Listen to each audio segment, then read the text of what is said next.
the sufferer tends to withdraw from society and abandon their personal hygiene and overall well-being. Good buddy? Reapers, what's is good? It's your boy Laser. He's always doing another scary reaction video. He's on the scary content. So continue to live for you guys. Read that.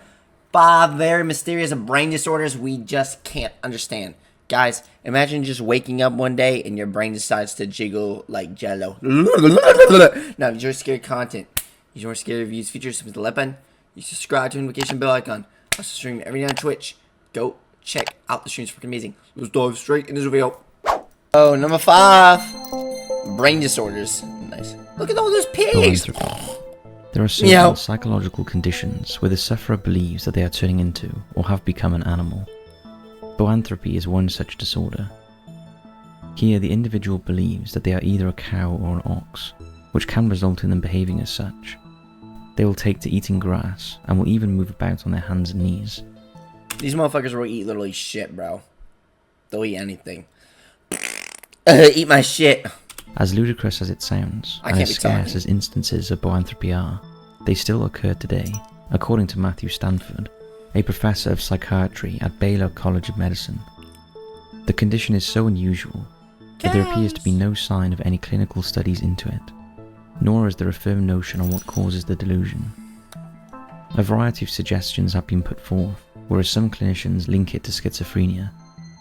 Others suggest it may occur as a result of hypnosis, or a manifestation of anxiety. Motherfuckers think they're that, you know what this gives me vibes of? That, Gus's kid from Willy Wonka that ate that grass. Motherfucker was going ham on the grass. Look at this. Look at her. She's going crazy on the grass. The eminent psychoanalyst Carl Jung even posited that dreams could be a prelude to the onset of boanthropy. Interestingly, the depiction of the madness of Nebuchadnezzar II, king of ancient Babylon, as relayed in the Old Testament book of Daniel, is often cited as one of the first and most infamous cases of boanthropy. Here, the king is laid low by insanity for 7 years, and the text describes how the king was driven from men. Holy shit! That neck's long as fuck, bro. Look at that long ass neck. Holy shit. Fucking... did eat grass as oxen. However, as no other text infers that the king ever displayed such behaviour, this account must be viewed with skepticism. That long ass Though it is intriguing to think of the Bible as potentially referencing this singularly strange mental disorder, though the root cause of this condition is still elusive, the current treatment focuses on cognitive behavioural therapy and medication.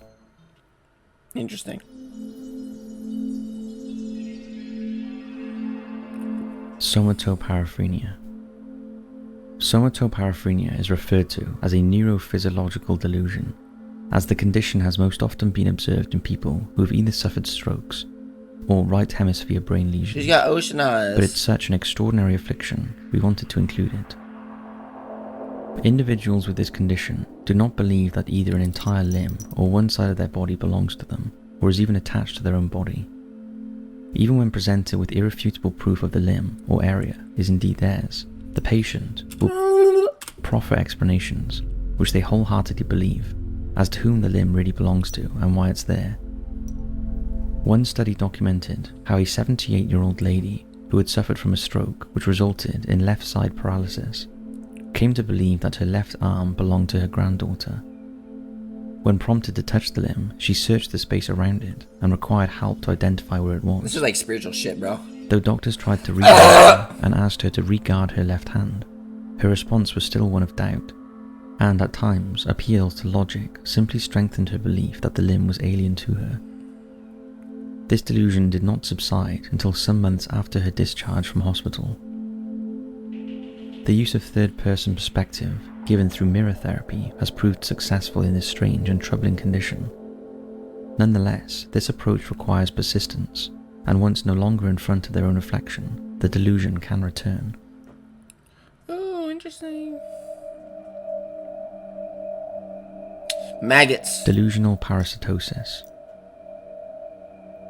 The thought of being infested with tiny parasitic organisms or insects is highly unappealing, but for those that suffer from delusional parasitosis or 𝐿 syndrome, as it's also known, while this is the very thing they believe to be true, First described in 1938 by the Swedish neurologist 𝐂𝐚𝐥𝐸, who found the condition to be prevalent in postmenopausal women. This affliction can appear as a delusion, as a hallucination, or as what is termed as overvalued idea. That is to say, the patient is neither delusional, obsessive, or hallucinating. Yep, that's just my shit, guys. That's my shit. Oh my god, look at that. Ugh. Disgusting. But is suffering from a solitary, deviant belief, which dominates their life. Looks like a croissant. Often the condition begins with the individual experiencing a prickling or crawling sensation. Once convinced that they are infested with insects or pathogens, they often attempt to remove the organism by overzealous cleaning, scratching, pinching, or even digging into their skin. Subjects suffering from 𝐈𝐭'𝐬 syndrome often seek help from dermatologists, and the extent of their belief sometimes leads them to preserve what they believe to be a sample of the offending parasites with them, claiming that they have retrieved them from their person. This evidence usually consists of lint or pieces of skin. Even after tests conclude that they have no parasitic infection, the patients refuse to believe it. Crazy to think how like one little bite from these fuckers can send off your entire immune system into chaos, bro. But when I think of mysterious brain disorders, you know what I think of? I remember seeing this one Instagram post about that brain disorder that like makes you not be able to sleep anymore. It's like a permanent type of sleep, what's it called? Sleep, what is it fucking called? Insomnia or some shit like that? I don't fucking know. Basically, like, you slowly go insane because, like, if you stop sleeping. Like, the brain disorder makes you not be able to sleep anymore. It's scary. That's, like, gotta be one of my worst fears. Like, not being able to sleep anymore, just slowly going insane and dying. Fuck that. You know what's crazy? Completely off topic, but, like, 2 nights ago, bro, I had the worst sleep paralysis ever. I thought I was going insane. Dude, sleep paralysis, I'm gonna be real, most people hate on sleep paralysis. I actually enjoy sleep paralysis. Like, I wasn't tripping myself out, like, when it happened. Like, most people trip out when it happens. I actually enjoy it. It's scary as fuck, but I don't know why. There's just something about it. I like it. Like, I remember I was just chilling on my bed, and, like, I have a little mattress over here next to my setup. I was just laying on it, bro, and I actually had fucking, what's it called? What is it called when, like, you go out of your body? The out-of-body experience? I had that, bro. It was the coolest shit ever. Like, your spirit literally, like, flies around. I actually flew around my fucking garage I stream in, and then I jumped back into my body, and then I just saw this, like, creepy-ass, like, demonic, like, ghostly figure just walk towards me, and I wasn't tripping out about it. I thought it was just cool as shit, because you know what's crazy? Like, I knew I was, like, here's the thing. When you're in sleep paralysis, anyone that's had sleep paralysis knows, like, you're not fully, like, you're awake, but you're also not awake. So it's, like, you're not fully conscious of, like, what's going on. Like, I remember I was, like, I was just kind of, like, confused. Like, I was like, am I dying or some shit? Like that's the thing about sleep paralysis. Like, you aren't really fully aware of what's going on, because, like, you aren't really, like you're conscious. Your brain's pretty much half asleep, basically. To further complicate matters, the symptoms of the condition may be real, but the cause has simply been misinterpreted. Astral projection, that's what it's called, yeah. The sensation they feel may be due to a variety of health complaints, Nice such as ladybug. vitamin B deficiency or diabetes, brain disorders like dementia or schizophrenia, or it may be the side effect of certain medications or drug abuse. However, it may also occur unexpectedly in otherwise healthy individuals, with women more commonly affected than men. It has also been noted that those who live with minimal social contact are at higher risk of developing 𝐈𝐭'𝐬 syndrome. Left untreated, the individual may inflict severe harm on themselves in an attempt to displace their imagined contamination. Presently, the options for relieving this delusion is limited to psychotherapy, Honey. which alone has low efficacy, Fuck and off, the use of bugs. antipsychotic drugs. Hopefully in the future, a more successful remedy will be found for this horrifying, albeit rare syndrome.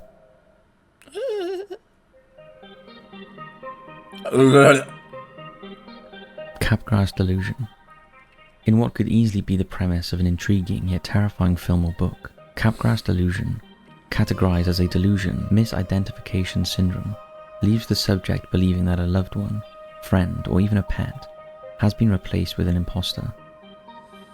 Again, this syndrome occurs frequently alongside disorders such as schizophrenia, dementia, and brain lesions, What's he sad about? as well as those who have brain damage or substance abuse issues. The delusion may also result in the individual claiming that they themselves, places, possessions, and properties have been substituted with identical replicas.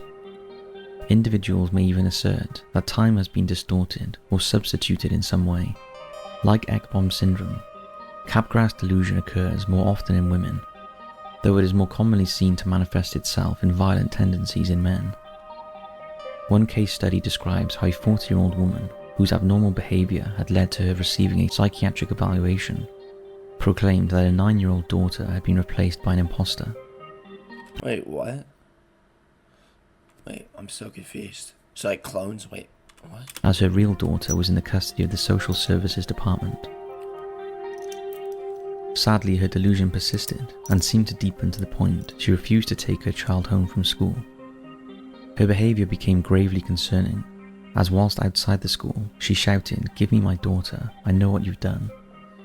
Despite continual reassurances and receiving medical treatment, the woman's belief that her daughter had been replaced with a doppelganger did not subside, and she refused to entertain the idea she was suffering from any delusional illness, or that this child was in fact genuinely her daughter. Heartbreakingly, for the sake of her safety, the child was removed from the mother's care and subsequently placed in the care of social services. The condition can be relatively fleeting, or maybe a long-term chronic condition. The longer the individual suffers from it, the higher the risk of violence towards the perceived imposter is, especially if they live with the patient. Sadly, it's still a largely misunderstood condition. What you crying about, buddy? Outside the use of antipsychotic drug therapy. That boy's going through it. Man was going through all the stages of having too much Taco Bell and shitting his toilet.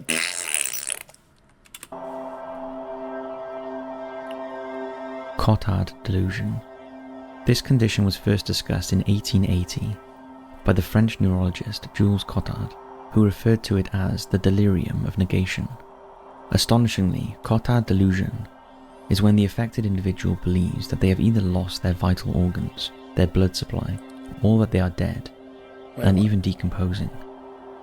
Also referred to as walking corpse syndrome, Cotard delusion usually occurs in people with pre-existing mental... It's like that zombie deer disease, like slowly their brains being slowly... That's gotta be one of the worst. Dude, anything that's like slow, like a slow burn, fuck that shit. You know, the only time a slow burn is positive is like when it comes to like starting a business, like anything that burns, fucking, was it Tyler Perry that said it?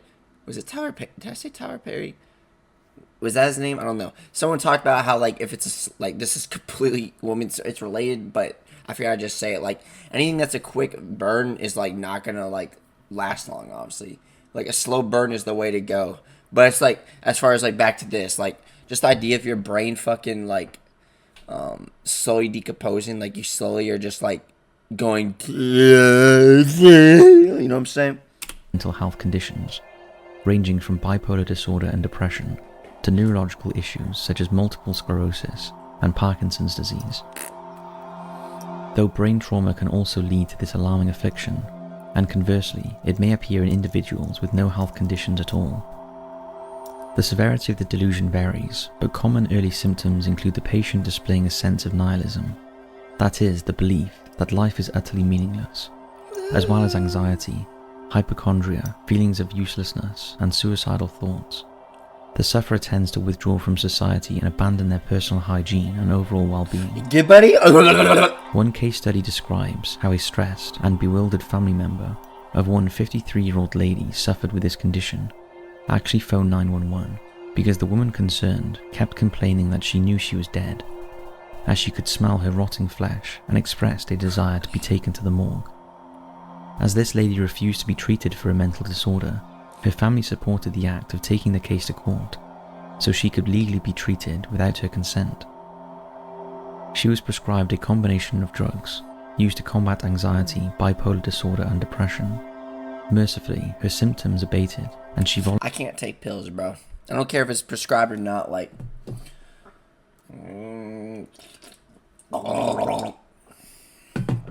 I can't take pills, no. I can't take pills. There's just something about pills, bro. I remember when I was taking my ADHD treatment, bro. That shit made me I feel like a zombie, man. Adderall, fuck that shit. Voluntarily agreed to continue psychiatric treatment. This success reinforces the benefit of early diagnosis and treatment. Even some of the most unusual and disturbing conditions have a chance of being alleviated with proper care and understanding. So that's 5 bizarre psychological disorders. An incredibly brief but interesting insight into the mind. It's interesting, though enormously sad to learn that mental illness is considered to be a contributing factor in so many conditions such as these. Studies show that 1 in 4 people suffer from some sort of mental health issue. And it's important for us all to strive to understand more about how we and those around us may be affected. And the more we understand about the brain, the easier this will be. Damn, it's crazy. Well, guys, this was the video. Hope you enjoyed it. Which one of those mysterious brain disorders was the most interesting? You enjoy scary content. These more scary reviews, features, and to do. I'll see you next one. Peace.